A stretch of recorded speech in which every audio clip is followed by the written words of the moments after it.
आप सभी को मेरा प्रणाम। प्रस्तुत है मुंशी प्रेमचंद्र की कहानी होली का उपहार। यह कहानी उस समय की है जब हमारा देश स्वतंत्र नहीं था और हमारे देश के देश प्रेमी विदेशी चीज़ों का बहिष्कार कर रहे थे। तो आइए चलिए सुनते हैं मुंशी प्रेमचंद की कहानी होली का उपहार। मैकूलाल अमरकांत के घर शतरंज खेलने आए तो देखा वह कहीं बाहर जाने की तैयारी कर रहे हैं।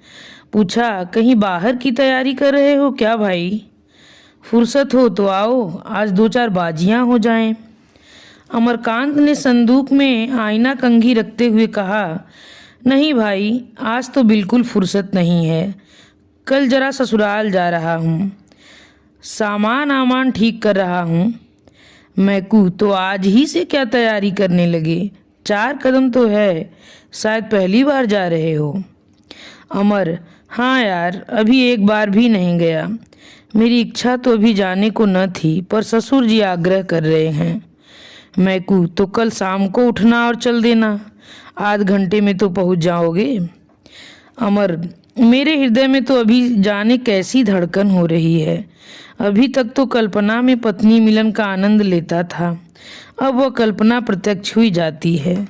कल्पना सुंदर होती है, प्रत्यक्ष क्या होगा कौन जाने। मैकू, तो कोई सौगात ले ली है? खाली हाथ न जाना, नहीं मुंह ही सीधा न होगा। अमरकांत ने कोई सौगात न लिया था, इस कला में अभी अभ्यस्त न हुए थे। मैकू बोला, तो अब ले लो, भले आदमी, पहली बार जा रहे हो, भला वह दिल में क्या कहेंगी। अमर, तो क्या चीज़ ले जाऊं?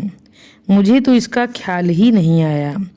कोई ऐसी चीज़ बताओ जो कम खर्च और बालानशीन होए, क्योंकि घर में भी रुपए भेजने हैं। दादा ने रुपए मांगे हैं। मैकू माँ बाप से अलग रहता था, व्यंग करके बोला, जब दादा ने रुपए मांगे हैं तो भला कैसे टाल सकते हो? दादा का रुपए मांगना कोई मामूली बात तो नहीं। अमरकांत ने व्यंग न समझकर कहा, हाँ, इसी वजह से तो मैंने होली के कपड़े भी नहीं बनवाए। मगर जब कोई सौगात ले जाना भी जरूरी है तो कुछ न कुछ लेना ही पड़ेगा। हल्के दामों की कोई चीज़ बतलाओ। दोनों मित्रों में विचार विनिमय होने लगा। विषय बड़े ही महत्व का था। उसी आधार पर भावी दाम्पत्य जीवन सुखमय या इसके प्रतिकूल हो सकता था। पहले दिन बिल्ली को मारना अगर जीवन पर स्थायी प्रभाव डाल सकता है तो पहला उपहार क्या कम महत्व का विषय है? देर तक बहस होती रही, पर कोई निश्चय न हो सका। उसी वक्त एक पारसी महिला एक नए फैशन की साड़ी पहने हुए मोटर से निकल गई। मैकूलाल ने कहा, अगर ऐसी एक साड़ी ले लो तो वह जरूर खुश हो जाएं। कितना सूफियाना रंग है और वजह कितनी निराली। मेरी आंखों में तो जैसे बस गई। हाशिम की दुकान से ले लो, 25 में आ जाएगी। अमरकांत भी उस साड़ी पर मुग्ध हो रहा था। वधू यह साड़ी देखकर कितनी प्रसन्न होगी और उसके गोरे रंग पर यह कितनी खिलेगी, वह इसी कल्पना में मग्न था। बोला, हाँ यार, पसंद तो मुझे भी है, लेकिन हाशिम की दुकान पर तो वह पिकेटिंग हो रही है। तो होने दो, खरीदने वाले खरीदते ही हैं। अपनी इच्छा है, जो चीज़ चाहते हैं खरीदते हैं। किसी के बाबा का साझा है? अमरकांत ने क्षमा प्रार्थना के भाव से कहा, यह तो सत्य है, लेकिन मेरे लिए स्वयं सेवकों के बीच से दुकान में जाना संभव नहीं है। फिर तमाशाइयों की हरदम भीड़ भी तो लगी रहती है। मैकू ने मानो उसकी कायरता पर दया करके कहा, तो पीछे के द्वार से चले जाना, वहाँ पिकेटिंग नहीं होती। किसी देसी दुकान पर न मिल जाएगी? हाशिम की दुकान के सिवा और कहीं न मिलेगी। संध्या हो गई। अमीनाबाद में आकर्षण का उदय हो गया था। सूर्य की प्रतिभा विद्युत प्रकाश के बुलबुलों में अपनी स्मृति छोड़ गई थी। अमरकांत दबे पांव हाशिम की दुकान के सामने पहुंचा। स्वयं सेवकों का धरना भी था और तमाशाइयों की भीड़ भी। उसने 2-3 बार अंदर जाने के लिए कलेजा मजबूत किया, पर फुटपाथ तक जाते जाते हिम्मत ने जवाब दे दिया। मगर साड़ी लेना जरूरी था। वह उसकी आंखों में बस गई थी। वह उसके लिए पागल हो रहा था। आखिर उसने पिछवाड़े के द्वार से जाने का निश्चय किया। जाकर देखा अभी तक वहां कोई वॉलंटियर न था। जल्दी से एक सपाटे में भीतर चला गया और 20-25 मिनट में उसी नमूने की एक साड़ी लेकर फिर उसी द्वार पर आया। पर इतनी देर में ही परिस्थिति बदल चुकी थी। 3 स्वयंसेवक आ पहुंचे। अमरकांत 1 मिनट तक द्वार पर दुविधा में खड़ा रहा, फिर तीर की तरह निकल भागा और अंधाधुंध भागता चला गया।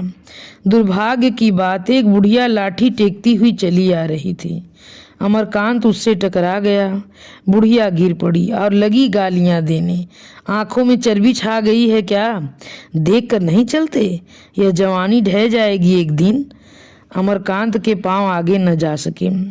बुढ़िया को उठाया और उससे क्षमा मांग रहे थे कि तीनों स्वयंसेवकों ने पीछे से आकर उन्हें घेर लिया। एक स्वयंसेवक ने साड़ी के पैकेट पर हाथ रखते हुए कहा, बिल्लाती कपड़ा ले जाने का हुक्म नहीं है, बुलाइत है तो सुनत नहीं आओ। दूसरा बोला, आप तो ऐसे भागे जैसे कोई चोर भागे। तीसरा, हजारन मनई पकड़ पकड़ी के जेहल में भरा जात हैं। देश में आग लगी है और इनका मन बिल्लाती माल से नहीं भरा। अमरकांत ने पैकेट को दोनों हाथों से मजबूत करके कहा, तुम लोग मुझे जाने दोगे या नहीं? पहले स्वयंसेवक ने पैकेट पर हाथ बढ़ाते हुए कहा, जाए कैसन देई, बिल्लाती कपड़ा लेके तुम यहाँ से कबौ नहीं जा सकत हो। अमरकांत ने पैकेट को एक झटके से छुड़ा कर कहा, तुम मुझे हरगिज नहीं रोक सकते। उन्होंने कदम आगे बढ़ाया मगर 2 स्वयंसेवक तुरंत उसके सामने लेट गए। अब बेचारे बड़ी मुश्किल में फंसे। जिस विपत्ति से बचना चाहते थे वह जबरदस्ती गले पड़ गई। 1 मिनट में 20 आदमी जमा हो गए। चारों तरफ से उन पर टिप्पणियां होने लगी। कोई जेंटिलमैन मालूम होते हैं। यह लोग अपने को शिक्षित कहते हैं। छी, इस दुकान पर रोज 10-5 आदमी गिरफ्तार होते हैं, पर आपको इसकी क्या परवाह? कपड़ा छीन लो और कह दो जाकर पुलिस में रपट करें। बेचारे बेड़ियां सी पहने खड़े थे, कैसे गला छूटे इसका कोई उपाय न सूझता था। मैकूलाल पर क्रोध आ रहा था कि उसी ने यह रोग उनके सिर मढ़ा। उन्हें तो किसी सौगात की फिक्र न थी। आए वहां से कि कोई सौगात ले ली। कुछ देर तक लोग टिप्पणियां ही करते रहे। फिर छीन झपट शुरू हुई। किसी ने सिर से टोपी उड़ा दी और उसकी तरफ लपके तो एक ने साड़ी का पैकेट हाथ से छीन लिया। फिर वह हाथों हाथ गायब हो गई। अमरकांत ने बिगड़ कर कहा, मैं पुलिस में रिपोर्ट करता हूँ। एक आदमी ने कहा, हाँ हाँ जरूर जाओ और हम सभी को फांसी चढ़ा दो। सहसा एक युवती खद्दर की साड़ी पहने एक थैला लिए आ निकली। यहाँ यह हुड़दंग देखकर बोली, क्या मामला है? तुम लोग क्यों इस भले आदमी को परेशान कर रहे हो? अमरकांत की जान में जान आई। उसके पास जाकर फरियाद करने लगी, ये लोग मेरे कपड़े छीनकर भाग गए हैं और उन्हें गायब कर दिया।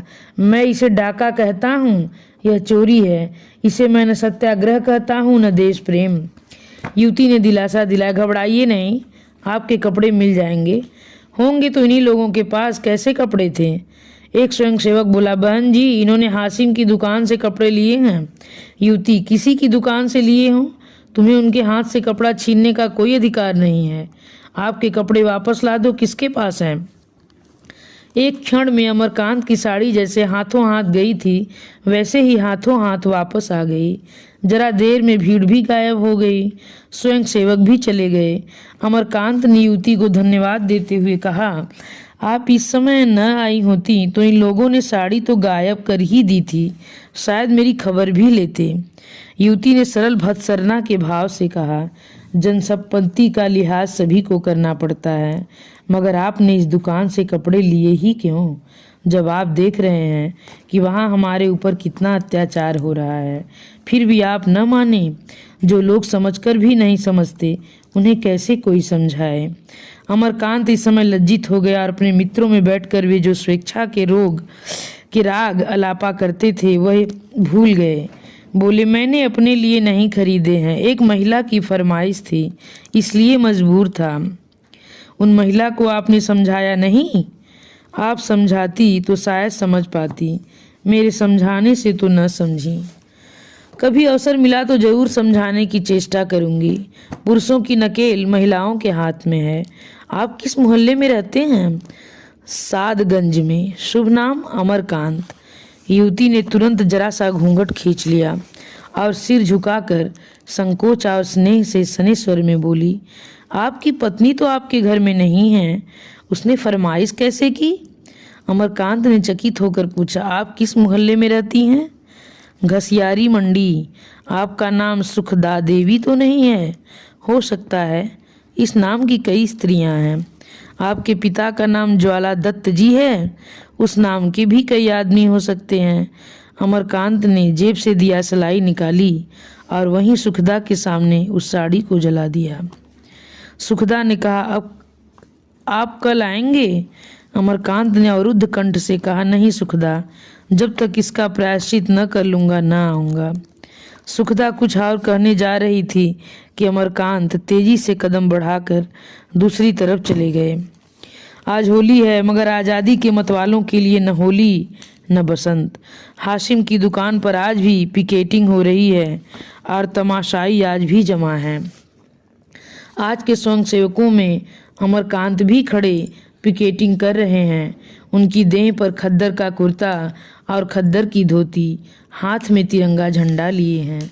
एक स्वयंसेवक ने कहा, पानीदारों को यूं बात लगती है, कल तुम क्या थे, आज क्या हो? सुखदा देवी न आ जाती तो बड़ी मुश्किल होती। अमर ने कहा, मैं उनके लिए तुम लोगों को धन्यवाद देता हूँ, नहीं मैं आज यहाँ न होता। आज तुम्हें न आना चाहिए था। सुखदा बहन तो कहती थी मैं आज उन्हें न जाने दूंगी। कल के अपमान के बाद अब मैं उन्हें मुंह दिखाने योग्य नहीं हूँ। जब वह रमणी होकर इतना कर सकती हैं तो हम तो हर तरह के कष्ट उठाने के लिए बने ही हैं, खासकर जब बाल बच्चों का भार सिर पर नहीं है। उसी वक्त पुलिस की लारी आई। एक सब इंस्पेक्टर उतरा और स्वयंसेवकों के पास आकर बोला, मैं तुम लोगों को गिरफ्तार करता हूँ। वंदे मातरम की ध्वनि हुई। तमाशाइयों में कुछ हलचल हुई। लोग दो दो कदम और आगे बढ़े। स्वयंसेवकों ने दर्शकों को प्रणाम किया और मुस्कुराते हुए लारी में जा बैठे। अमरकांत सबसे आगे थे। लारी चलना ही चाहती थी कि सुखदा किसी तरफ से दौड़ी और आ गई। उसके हाथ में एक पुष्पमाला थी। लारी का द्वार खुला था। उसने ऊपर चढ़कर वह अमरकांत के गले में डाल दी। आंखों में स्नेह और गर्व की दो बूंदें टपक पड़ी। लारी चली गई। यह होली थी। यही होली का आनंद मिलन था। उसी वक्त सुखदा दुकान पर खड़ी होकर बोली, विलायती कपड़े खरीदना और पहनना देशद्रोह है। इसी के साथ यह कहानी समाप्त होती है। धन्यवाद। अगर मेरा चैनल और मेरी कहानी आपको अच्छी लगे तो कृपया इसे लाइक, सब्सक्राइब और शेयर करना मत